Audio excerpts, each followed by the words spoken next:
نحمده ونصلي على رسوله الكريم اما بعد۔ شریعت کے مطابق میاں بیوی کا اکٹھے ہو کر ایک دوسرے سے ملنا اللہ کے یہاں عبادت کہلاتا ہے۔ دین اسلام کا حسن دیکھیے کہ انسان اپنی ہی خواہش پوری کرتا ہے اور اللہ تعالیٰ اس پر بھی اس کو اجر و ثواب عطا فرماتے ہیں۔ دین اسلام دین فطرت ہے۔ اس نے انسانوں کو مجرد زندگی گزارنے کا حکم نہیں دیا۔ نبی اکرم صلی اللہ علیہ وسلم نے فرمایا کہ اسلام میں رہبانیت نہیں ہے۔ اسلام نے تعلیمات نہیں دی کہ تم جنگلوں اور غاروں میں جا کر رہنا شروع کر دو۔ اسی لیے نبی اکرم صلی اللہ علیہ وسلم نے ارشاد فرمایا النکاح من سنتی، نکاح میری سنت ہے، فمن رغب عن سنتی فلیس منی، جو میری سنت سے اعراض کرے گا، جو میری سنت سے منہ موڑے گا، وہ میری امت میں سے نہیں ہے۔ بھلا نکاح کی اہمیت واضح کرنے کے لیے اس سے زیادہ اور کیا زور دیا جا سکتا ہے؟ ترمذی شریف کی روایت ہے کہ 4 چیزیں انبیاء علیہ السلام کی سنتیں رہی ہیں۔ نمبر 1، تمام انبیاء باحیا ہوا کرتے تھے۔ نمبر 2، تمام انبیاء کرام خوشبو کا استعمال کرتے تھے۔ نمبر 3، تمام انبیاء مسواک کیا کرتے تھے۔ نمبر 4، تمام انبیاء ازدواجی زندگی، شادی شدہ زندگی بسر کیا کرتے تھے۔ قرآن مجید میں ارشاد باری تعالیٰ ہے وَلَقَدْ أَرْسَلْنَا رُسُلًا مِّن قَبْلِكَ وَجَعَلْنَا لَهُمْ أَزْوَاجًا وَذُرِّيَّةً، اے میرے محبوب، ہم نے آپ سے پہلے کتنے ہی انبیاء کو بھیجا اور ہم نے ان کے لیے بیویاں اور اولادیں بنائی۔ انسان کی زندگی میں نکاح کی اتنی اہمیت ہے کہ حدیث پاک میں نکاح کو آدھا ایمان کہا گیا۔ فرمایا النکاح نصف الایمان، نکاح تو آدھا ایمان ہے۔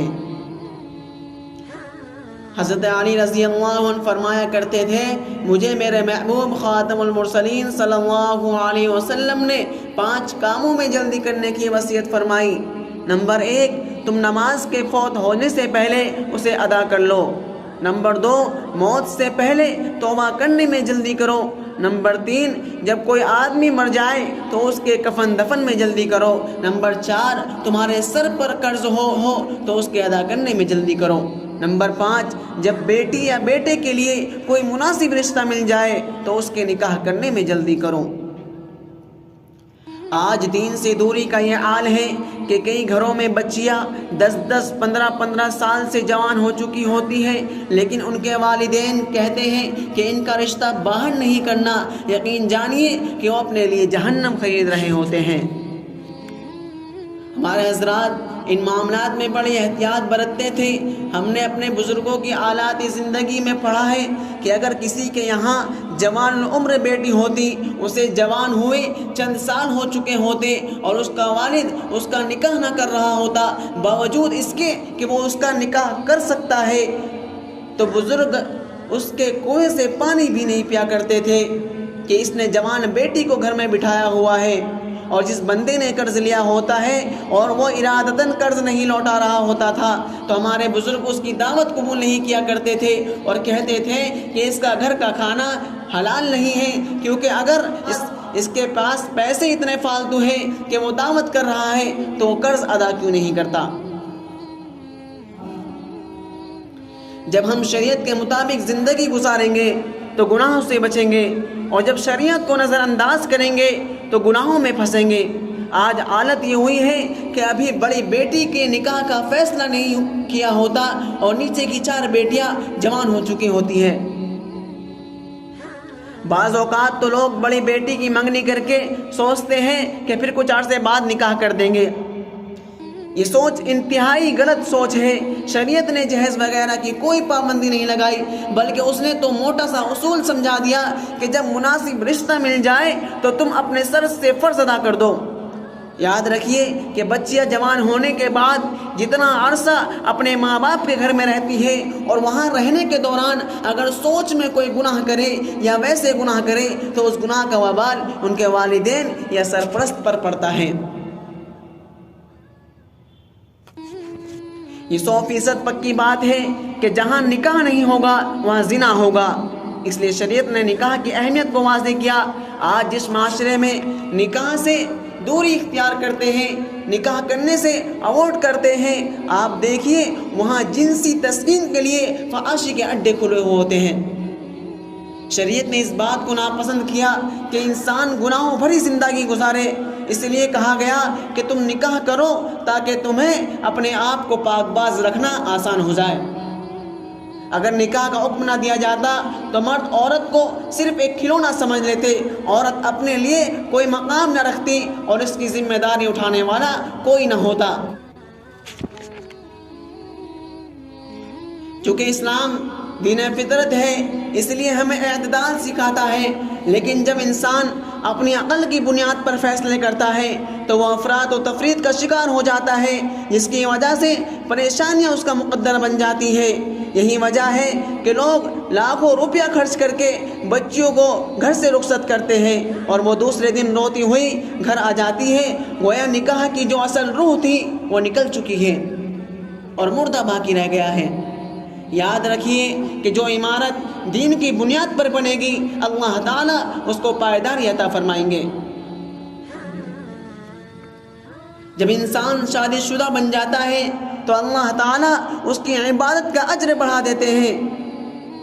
علماء نے لکھا ہے کہ جب انسان نکاح کر لیتا ہے اور ازدواجی زندگی گزارتا ہے تو اس کو ایک نماز ادا کرنے پر اللہ تعالیٰ 21 نمازوں کا ثواب عطا فرماتے ہیں۔ ایسا کیوں؟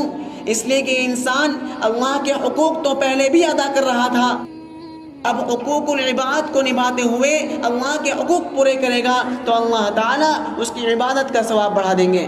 گویا نکاح کے بعد عبادت کا ثواب بڑھا دیا جاتا ہے۔ جب نکاح کیا جاتا ہے تو لڑکے والے لڑکی میں کچھ صفات دیکھتے ہیں، کچھ خوبیاں دیکھتے ہیں، اور لڑکی والے لڑکے کے اندر کچھ خوبیاں دیکھتے ہیں۔ آئیے ذرا ان خوبیوں کا جائزہ لیتے ہیں۔ ایک حقیقت ہے کہ جس کسی کو اچھا جیون ساتھی مل جائے تو وہ یقیناً خوش قسمت انسان ہے۔ حضرت علی کرم اللہ وجہہ فرمایا کرتے تھے کہ جس انسان کو 5 چیزیں مل جائے وہ اپنے آپ کو دنیا کا خوش قسمت انسان سمجھے۔ وہ 5 چیزیں بھی سن لے۔ شکر کرنے والی زبان، یہ اللہ تعالیٰ کی بڑی نعمت ہے۔ آج تو اکثر لوگوں کا یہ حال ہے کہ اللہ تعالیٰ کی نعمتیں کھاتے کھاتے دانت گر جاتے ہیں مگر اس کا شکر ادا نہیں کرتے۔